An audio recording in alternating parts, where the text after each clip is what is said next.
नमस्कार। दोपहर समाचार में आपका स्वागत है।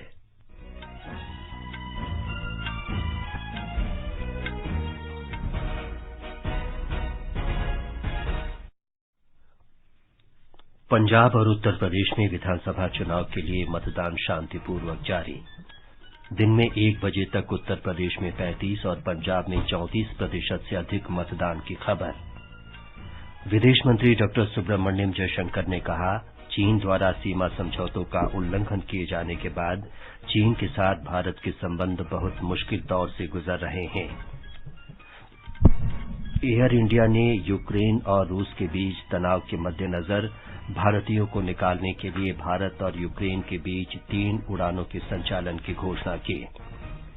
राष्ट्रव्यापी कोविड टीकाकरण अभियान के अंतर्गत 175 करोड़ 37 लाख से अधिक टीके लगाए गए। स्वस्थ होने की दर 98.28% हुई। राष्ट्रपति रामनाथ कोविंद कल विशाखापट्टनम में भारतीय नौसेना के बेड़े की समीक्षा करेंगे। राष्ट्रपति, उपराष्ट्रपति और प्रधानमंत्री ने अरुणाचल प्रदेश और मिजोरम के स्थापना दिवस पर लोगों को बधाई दी।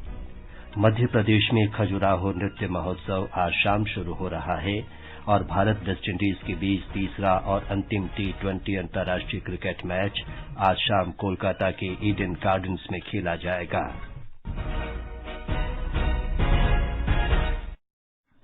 दोपहर समाचार में पुष्पलता शर्मा के साथ मैं विमलेंदु पांडे। कोरोना वायरस के नए स्वरूप ओमिक्रॉन को देखते हुए आपसे अपील है कि सतर्क रहें और पूर्ण टीकाकरण कराएं। 15 से 18 वर्ष के किशोरों और अन्य लोगों के टीकाकरण में भी मदद करें। सुरक्षित रहने के लिए कृपया 3 सरल उपायों का पालन अवश्य करें। मास्क पहनें, 2 गज की सुरक्षित दूरी बनाए रखें और हाथ और चेहरा साफ रखें। कोविड से संबंधित किसी भी जानकारी और मार्गदर्शन के लिए राष्ट्रीय हेल्पलाइन नंबर 011-2397-8046 और 1075 पर संपर्क करें। अब समाचार विस्तार से। उत्तर प्रदेश में तीसरे चरण के विधानसभा चुनाव और पंजाब में सभी 117 सीटों के लिए मतदान सुचारू रूप से जारी है। शाम 6 बजे तक वोट डाले जा सकेंगे। उत्तर प्रदेश में 16 जिलों के 59 विधानसभा क्षेत्रों में मतदान हो रहा है। इनमें हाथरस, एटा, मैनपुरी, फिरोजाबाद, फर्रुखाबाद, कन्नौज, इटावा, औरैया, कानपुर देहात, कानपुर नगर, झांसी और ललितपुर शामिल हैं। इस चरण के लिए 627 उम्मीदवार मैदान में हैं। दोपहर बाद 1 बजे तक उत्तर प्रदेश में 35% और पंजाब में 34% से अधिक वोट डाले जा चुके थे। उत्तर प्रदेश में मतदान की ताजा जानकारी के लिए बात करते हैं अकबरपुर में मौजूद हमारे संवाददाता सुशील चंद्र तिवारी से। सुशील, मतदान की क्या स्थिति है, खासकर सत्ता और विपक्ष के प्रमुख उम्मीदवारों के चुनाव क्षेत्रों में? देखिए विमलेंदु, मैं इस समय कानपुर देहात जिले के अकबरपुर इलाके में अकबरपुर इंटर कॉलेज पर बने पोलिंग बूथ के पास हूं। बड़ी तादाद में युवा, महिलाएं इस वक्त हमें पोलिंग बूथ पर नजर आ रहे हैं। वो अपनी बारी का इंतजार कर रहे हैं। अच्छी खासी भीड़ है और सुबह थोड़ा सा मतदान धीमा था, खासतौर पर शहरी इलाकों में धीमा था, क्योंकि थोड़ा सर्दी का भी रीजन हो सकता है और कुछ शहरी इलाकों में थोड़ा सा मतदाता देर से भी निकलते हैं। लेकिन कानपुर देहात का ये इलाका जो है ये काफी कुछ ग्रामीण इलाका है। यहाँ सुबह भी अच्छे पोलिंग के समाचार थे, अच्छे मतदान के समाचार थे और दोपहर में हम देख रहे हैं तो बड़ी संख्या में खासतौर पर युवा बहुत उत्साहित हैं, महिलाएं भी उत्साहित हैं और उनकी बड़ी संख्या नजर आ रही है। अगर आप ओवरऑल बात करें तो सभी जगहों से शांतिपूर्वक मतदान होने के समाचार मिले हैं। जो प्रमुख सीटें हैं वहां पर भी अच्छी पोलिंग हो रही है। करहल से भी अच्छी पोलिंग के समाचार मिले हैं और कानपुर शहर में जहां कई मंत्री चुनाव में हैं इस सरकार के, वहां भी बढ़िया मतदान होने के, अच्छा मतदान होने के। शुरुआत में थोड़ा धीमा था लेकिन दोपहर तक मतदान ने रफ्तार पकड़ी है। तो अच्छे और शांतिपूर्ण तरीके से मतदान हो रहा है। कहीं से किसी अप्रिय घटना के कोई समाचार नहीं है। विमलेंदु, मध्य उत्तर प्रदेश का क्षेत्र बीहड़ और संवेदनशील इलाका माना जाता है। बुंदेलखंड इलाके में मतदान का रुझान कैसा है और सुरक्षा के प्रबंध कैसे हैं? देखिए विमलेंदु, इस दौर में बहुत से इलाके ऐसे हैं जो बहुत ही संवेदनशील हैं, खासतौर पे यमुना और चंबल के बीहड़ के भी इलाके हैं, कानपुर देहात के कुछ इलाके संवेदनशील हैं, बुंदेलखंड भी काफी संवेदनशील इलाका माना जाता है। तो पुलिस ने अपनी तरफ से सुरक्षा के व्यापक इंतजाम किए हैं। सभी जिलाधिकारी और पुलिस अधीक्षक जो हैं जिलों के, वो लगातार अपने क्षेत्रों में भ्रमण कर रहे हैं, पोलिंग बूथों पर जा रहे हैं, सुरक्षा व्यवस्था का इंतजाम देख रहे हैं। तो पुलिस चौकन्ना है, सजग है, किसी भी प्रकार की कोई गड़बड़ी के समाचार नहीं मिले हैं। जहां कहीं छिटपुट स्थानों पर ईवीएम में कुछ गड़बड़ी की समस्या मिली थी, उसे तुरंत बदल भी दिया गया है। तो पोलिंग बहुत ही शांतिपूर्ण तरीके से हो रही है, कोई अप्रिय घटना सामने नहीं आई है। लगभग 5,000 से ज्यादा राज्य पुलिस के जवान तैनात हैं पोलिंग बूथों की सुरक्षा में, और 860 कंपनियां जो हैं वो अर्धसैनिक बलों की लगाई गई हैं। तो इस प्रकार से सुरक्षा के बहुत तगड़े इंतजाम है। लाइव वेबकास्टिंग हम जानते हैं कि आधे से ज्यादा पोलिंग बूथों पर की जा रही है। पुलिस चौकन्ना है, सजग है, और मतदाता भी अपनी जिम्मेदारी के भाव से जो है वो मतदान कर रहे हैं। कहीं पर किसी तरीके की कोई गड़बड़ी के समाचार नहीं है। विमलेंदु, धन्यवाद सुशील इस जानकारी के लिए। ये थे हमारे संवाददाता अकबरपुर से मतदान की स्थिति की जानकारी दे रहे थे। पंजाब की सभी 117 विधानसभा सीटों के लिए 1,304 उम्मीदवार अपना राजनीतिक भाग्य आजमा रहे हैं। हमारे संवाददाता ने बताया है कि शांतिपूर्ण मतदान के सभी उपाय किए गए हैं। पंजाब में मतदान शांतिपूर्वक जारी है। अब तक प्रदेश में 34.10% मतदान दर्ज किया गया है। सबसे अधिक 40.59% मतदान फाजिल्का जिले में, जबकि सबसे कम मतदान 22.22% साहबजादा अजीत सिंह नगर में दर्ज किया गया है। जैसे जैसे दिन ढल रहा है, मतदान का औसत बढ़ता जा रहा है। मतदान की एक खूबसूरत तस्वीर आज अमसर के विधानसभा क्षेत्र पटारी में सामने आई, जहां 2 सिर 1 बदन सोना सिंह और मोना सिंह मानावाला कलां के सरकारी स्कूल के बूथ नंबर 101 पर वोट डाला। जिला चुनाव अधिकारी गुरप्रीत सिंह खैरा ने उनका विशेष सम्मान किया और उन पर फूल भी बरसाए गए। सोना सिंह और मोना सिंह ने सभी लोगों से अपने मताधिकार का प्रयोग करने की अपील की है। अश्विनी कुमार शर्मा, आकाशवाणी समाचार, चंडीगढ़। राजनीतिक दलों ने उत्तर प्रदेश में अगले चरणों और मणिपुर के 2 चरणों में होने वाले मतदान के लिए प्रचार अभियान तेज कर दिया है। उत्तर प्रदेश में चौथे चरण के लिए प्रमुख प्रचारक और विभिन्न राजनीतिक दलों के नेता जनसभाएं कर रहे हैं। मतदान 23 फरवरी को 9 जिलों के 59 विधानसभा क्षेत्रों में होगा। इनमें अनुसूचित जाति के लिए सुरक्षित 16 सीटें भी शामिल हैं। इन जिलों में पीलीभीत, लखीमपुर खीरी, सीतापुर, लखनऊ, हरदोई, उन्नाव, रायबरेली, फतेहपुर और बांदा जिले शामिल हैं। इस चरण में कुल 624 उम्मीदवार चुनाव मैदान में हैं। उत्तर प्रदेश में 5वें चरण का मतदान 27 फरवरी को 61 विधानसभा क्षेत्रों में होगा। इनमें 12 जिलों के अनुसूचित जाति के लिए सुरक्षित 9 सीटें भी शामिल हैं। मणिपुर में पहले चरण का मतदान 6 जिलों की 38 सीटों पर 28 फरवरी को होगा। इनमें 1 सीट अनुसूचित जाति और 8 सीटें अनुसूचित जनजाति के लिए सुरक्षित हैं। इन जिलों में इम्फाल पूर्व और पश्चिम, बिष्णुपुर, फिरजौल, चूड़ाचांदपुर और कांगपोकपी जिले शामिल हैं। इस चरण में 15 महिलाओं सहित 173 उम्मीदवार मैदान में हैं। सेकमाई, साइकात और साइकुल सहित 3 सीटों के लिए सबसे ज्यादा 8 उम्मीदवार मैदान में हैं, जबकि हैंगआंग, नंबोल और थांग समेत 3 निर्वाचन क्षेत्रों में भाजपा और कांग्रेस के उम्मीदवारों के बीच सीधा मुकाबला है। मणिपुर में विधानसभा चुनाव का प्रचार तेज हो गया है।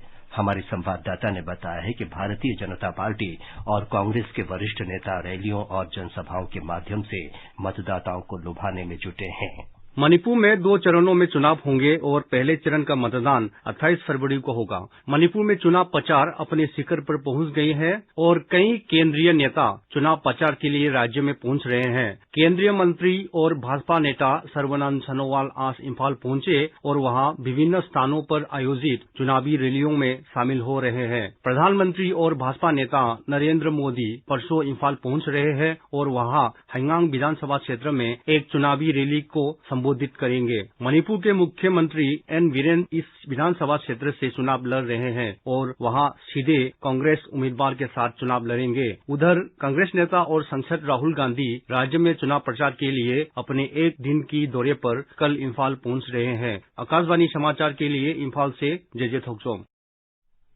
राज्य में दूसरे चरण का मतदान 5 मार्च को होगा। मणिपुर में दूसरे चरण के 22 सीटों के लिए 2 महिलाओं समेत 92 उम्मीदवार मैदान में हैं। उत्तर प्रदेश में छठे चरण का मतदान 3 मार्च को 57 विधानसभा क्षेत्रों में होगा। इसमें 10 जिलों में अनुसूचित जाति के लिए सुरक्षित 11 सीटें शामिल हैं। उत्तर प्रदेश में 7वें चरण का मतदान अगले महीने की 7 तारीख को 9 जिलों की 54 विधानसभा क्षेत्रों में होगा। इनमें 11 सीटें अनुसूचित जाति और 2 अनुसूचित जनजाति के लिए सुरक्षित हैं। इसके साथ ही असम की माजुली विधानसभा सीट का उपचुनाव भी होगा। राज्यसभा के लिए चुने जाने के बाद इस सीट से केंद्रीय मंत्री सर्बानंद सोनोवाल के इस्तीफे के बाद उपचुनाव कराया जा रहा है। ओडिशा में पंचायत चुनाव के तीसरे चरण के लिए मतदान संपन्न हो गया है। इस चरण में आज 63 ब्लॉक में जिला परिषद की 170 से अधिक सीटों के लिए वोट डाले गए।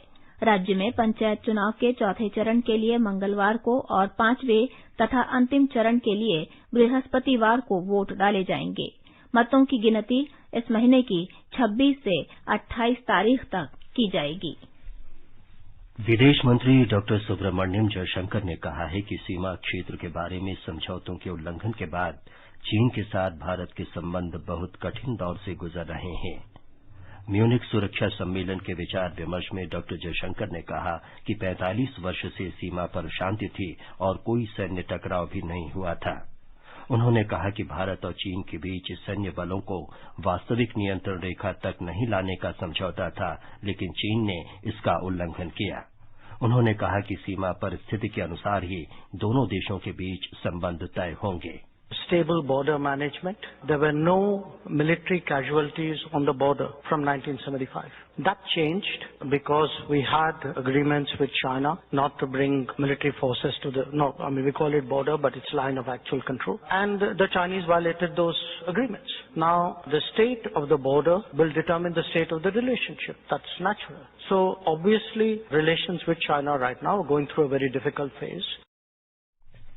टाटा समूह की विमानन कंपनी एयर इंडिया ने इस महीने भारत और यूक्रेन के बीच 3 उड़ानें संचालित करने की घोषणा की है।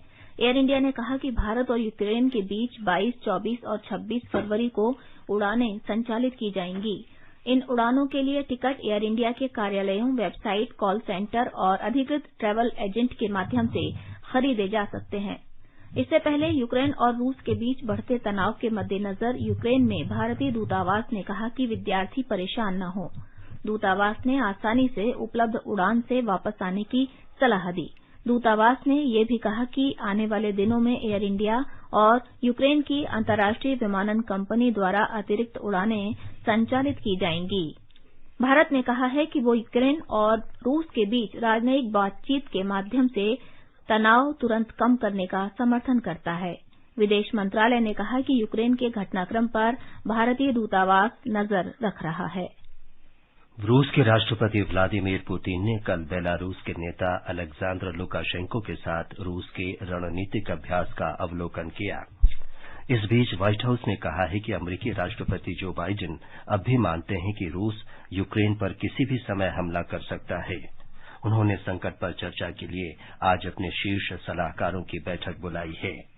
यूक्रेन और रूस द्वारा ताजा गोलाबारी के आरोप प्रत्यारोप के बाद फ्रांस और जर्मनी ने अपने नागरिकों को यूक्रेन छोड़ने की सलाह दी है।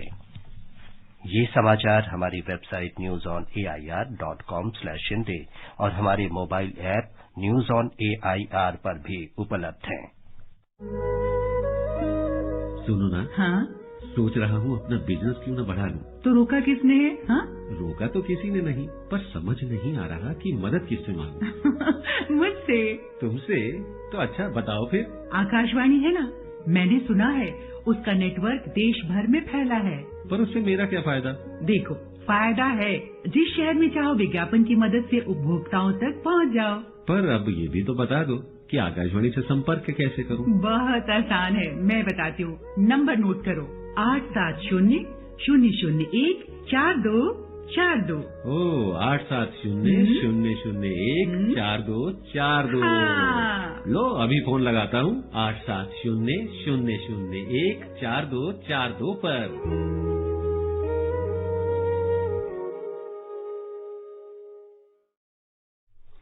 दोपहर समाचार में आपका फिर स्वागत है। आगे बढ़ने से पहले मुख्य समाचारों पर एक नजर। पंजाब और उत्तर प्रदेश में विधानसभा चुनाव के लिए मतदान शांतिपूर्वक जारी। दिन में 1 बजे तक उत्तर प्रदेश में 35 और पंजाब में 34% से अधिक मतदान की खबर। विदेश मंत्री डॉक्टर सुब्रह्मण्यम जयशंकर ने कहा कि चीन द्वारा सीमा समझौतों का उल्लंघन किए जाने के बाद चीन के साथ भारत के संबंध बहुत मुश्किल दौर से गुजर रहे हैं। एयर इंडिया ने यूक्रेन और रूस के बीच तनाव के मद्देनजर भारतीयों को निकालने के लिए भारत और यूक्रेन के बीच 3 उड़ानों के संचालन की घोषणा की। राष्ट्रव्यापी कोविड टीकाकरण अभियान के अंतर्गत 175 करोड़ 37 लाख से अधिक टीके लगाए गए। स्वस्थ होने की दर 98.28% हुई। राष्ट्रपति रामनाथ कोविंद कल विशाखापत्तनम में भारतीय नौसेना के बेड़े की समीक्षा करेंगे। राष्ट्रपति, उपराष्ट्रपति और प्रधानमंत्री ने अरुणाचल प्रदेश और मिजोरम के स्थापना दिवस पर लोगों को बधाई दी। खजुराहो नृत्य महोत्सव आज शाम शुरू हो रहा है और भारत वेस्टइंडीज के बीच तीसरा और अंतिम T20 अंतर्राष्ट्रीय क्रिकेट मैच आज शाम कोलकाता के ईडन गार्डन्स में खेला जाएगा। देश में अब तक 175 करोड़ 37 लाख से अधिक कोविड रोधी टीके लगाए जा चुके हैं। स्वास्थ्य मंत्रालय ने बताया है कि कल 30,81,000 से अधिक टीके लगाए गए। स्वस्थ होने की दर 98.28% हो गई है। कल 48,000 से अधिक लोग ठीक हुए, जबकि 19,000 लोगों में संक्रमण की पुष्टि हुई। अमेरिका ने भारत बायोटेक कंपनी के कोवैक्सीन टीके का मूल्यांकन करना स्वीकार कर लिया है। कंपनी के अनुसार अमेरिकी खाद्य और औषधि प्रशासन ने कोवैक्सीन के परीक्षण पर लगी रोक भी हटा ली है। राष्ट्रीय तकनीकी सलाहकार समूह के अध्यक्ष डॉक्टर नरेंद्र कुमार अरोड़ा ने इस सफलता पर प्रसन्नता व्यक्त की है। आकाशवाणी से विशेष बातचीत में उन्होंने कहा कि भारत के लिए ये गर्व की बात है। राष्ट्रपति रामनाथ कोविंद कल भारतीय नौसेना के बेड़े का निरीक्षण करेंगे। विशाखापत्तनम में पूर्वी नौसेना कमान राष्ट्रपति के फ्लीट रिव्यू कार्यक्रम की मेजबानी करेगा। फ्लीट रिव्यू में 60 से अधिक जहाज और पनडुब्बी तथा 55 विमान शामिल हैं। ये 12वां फ्लीट रिव्यू होगा। देश की स्वतंत्रता के 75वें वर्ष के अवसर पर होने वाले इस आयोजन का विशेष महत्व है। सूचना और प्रसारण मंत्रालय ने कहा है कि आकाशवाणी और दूरदर्शन इस कार्यक्रम के लिए पिछले वर्ष अक्टूबर से तैयारी कर रहे हैं। दूरदर्शन ने इस कार्य में करीब 30 कैमरों की विशाल मल्टी कैमरा श्रृंखला स्थापित की है। जल और थल से प्रसारण को सुव्यवस्थित करने के लिए इसमें विशेष लेंस वाले ड्रोन शामिल किए गए हैं। राष्ट्रपति, उपराष्ट्रपति और प्रधानमंत्री ने अरुणाचल प्रदेश और मिजोरम के स्थापना दिवस पर लोगों को बधाई दी है।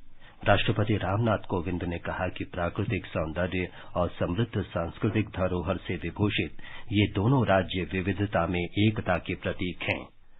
उपराष्ट्रपति एम वेंकैया नायडू ने ट्वीट संदेश में कहा कि अरुणाचल प्रदेश अपने प्राकृतिक सौंदर्य, वनस्पति और जैव विविधता, समृद्ध सांस्कृतिक विरासत और आतिथ्य सत्कार के लिए जाना जाता है।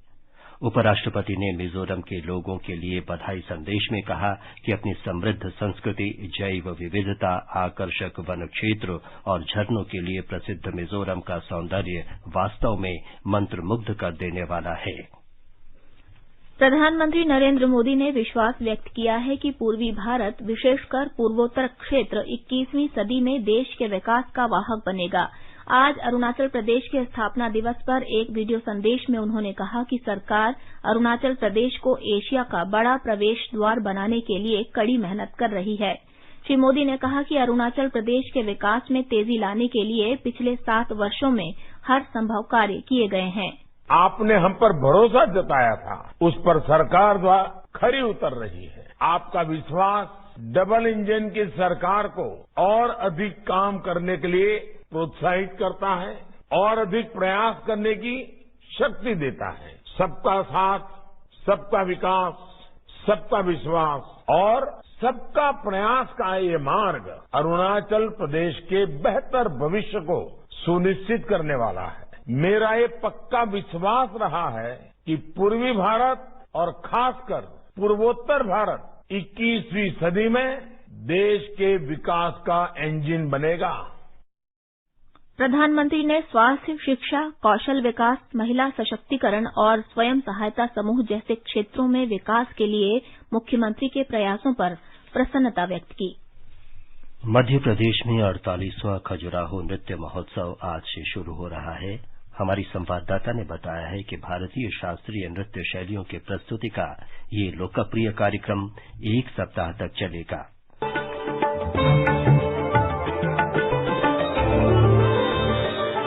तबले की थाप, घुंघरू की झनकार के साथ खजुराहो की फजाओं में हफ्ते भर तक कला और संस्कृति के रंग बिखरे हुए हैं। विश्व प्रसिद्ध खजुराहो नृत्य महोत्सव का 48वां संस्करण आयोजित हो रहा है। आजादी के अमृत महोत्सव की थीम पर आयोजित किए जा रहे इस महोत्सव का शुभारंभ मध्य प्रदेश के राज्यपाल मंगू भाई पटेल ने किया। खजुराहो नृत्य समारोह 20 से 26 फरवरी तक आयोजित किया जा रहा है। समारोह में देश और विश्व के विख्यात कलाकार अपनी नृत्य प्रस्तुतियां दे रहे हैं। समारोह में भारतीय नृत्य शैलियों के सांस्कृतिक परिदृश्य और कला यात्रा की प्रदर्शनी, कथक पर एकाग्र नेपथ्य, भारत सहित विश्व के अन्य देशों की कला प्रदर्शनी, आर्ट मार्ट, कलाकार और कलाविदों का संवाद, कला वार्ता, वरिष्ठ चित्रकार लक्ष्मी नारायण भावसार की कला अवदान पर एकाग्र प्रदर्शनी, प्रणति, देशज ज्ञान और परंपरा का मेला, हुनर के साथ कला परंपरा और कलाकारों पर केंद्रित फिल्मों का उपक्रम चलचित्र जैसे प्रमुख आयोजन किए जा रहे हैं।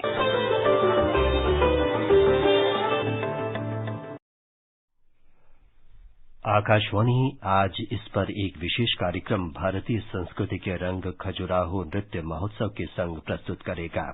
इसे रात 7:40 पर प्रसारित होने वाले सुर्खियों में कार्यक्रम में प्रसारित किया जाएगा। ये कार्यक्रम FM गोल्ड चैनल और अतिरिक्त मीटरों पर सुना जा सकेगा।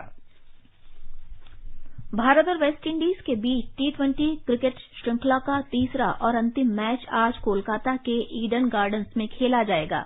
मैच शाम 7 बजे से शुरू होगा। श्रृंखला में भारत 2-0 से आगे है। ये समाचार आकाशवाणी से प्रसारित किए जा रहे हैं। ताजा समाचार जानने के लिए आप हमारे Twitter handle @AIR News Hindi को फॉलो कर सकते हैं। ये आकाशवाणी है। आजादी के अमृत महोत्सव के अंतर्गत आइए अब सुनते हैं आकाशवाणी की विशेष प्रस्तुति आजादी का सफर। आजादी का अमृत महोत्सव।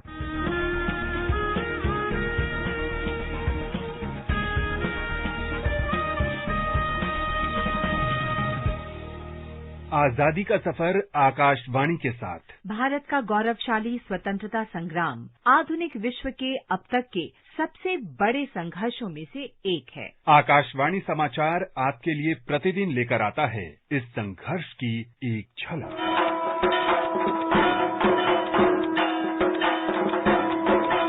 20 फरवरी 1868 को अमृत बाजार पत्रिका पहली बार अविभाजित बंगाल के जेसोर जिले से प्रकाशित हुई थी। इसे 2 भाइयों शिशिर घोष और मोतीलाल घोष द्वारा प्रकाशित किया गया था। 1871 में उन्होंने अपना कामकाज कोलकाता स्थानांतरित किया। अमृत बाजार पत्रिका में प्रकाशित अंग्रेजों की तीखी आलोचना से ब्रिटिश सरकार असहज महसूस कर रही थी।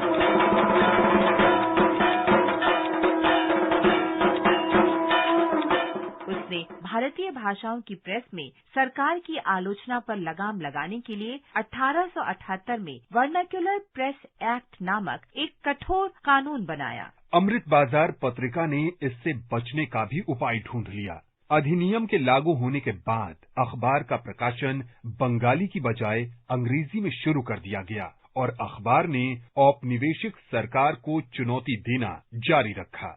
अमृत बाजार पत्रिका और उसके पत्रकार स्वतंत्रता के लिए भारत के संघर्ष में सबसे आगे थे और प्रेस की स्वतंत्रता की अवधारणा के अग्रणी समर्थक भी। अखबार ने बाल गंगाधर तिलक के खिलाफ देशद्रोह के मुकदमे लड़ने के लिए धन जुटाया और कोलकाता के तत्कालीन प्रेसिडेंसी कॉलेज से नेताजी सुभाष चंद्र बोस के निष्कासन पर कड़ी आपत्ति जताई।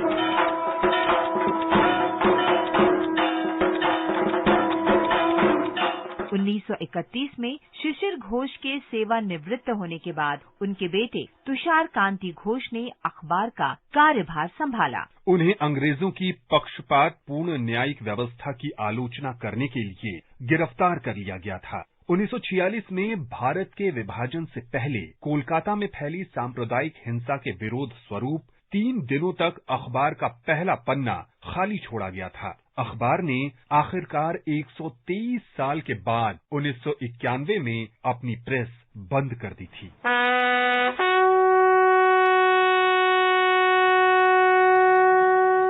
20 फरवरी 1947 को ब्रिटिश प्रधानमंत्री क्लेमेंट एटली ने घोषणा की कि अंग्रेज जून 1948 तक भारत छोड़ देंगे। उन्होंने हाउस ऑफ कॉमन्स में घोषणा की कि ब्रिटिश सरकार ने जिम्मेदार भारतीयों को सत्ता हस्तांतरित करने का निर्णय लिया है। प्रधानमंत्री और सेक्रेटरी ऑफ स्टेट ने हाउस ऑफ लॉर्ड्स में एक जैसा बयान दिया।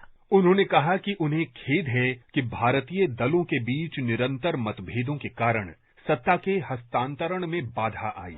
उन्होंने कहा कि महामहिम की सरकार को इस बात पर विचार करना होगा कि भारतीय लोगों के हित में ब्रिटिश भारत में केंद्र सरकार की शक्तियां नियत तारीख पर किसे सौंपी जानी चाहिए।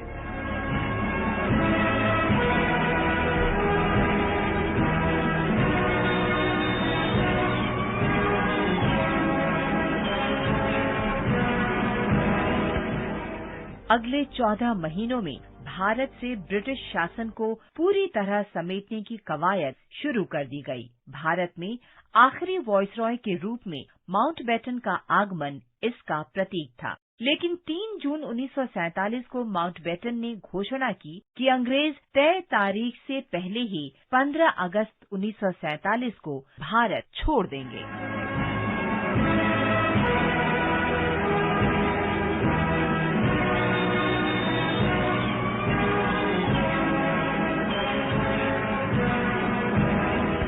इसके साथ ही आजादी का सफर आकाशवाणी समाचार के संग श्रृंखला का ये अंक समाप्त हुआ। मिलते हैं कल अगली कड़ी में।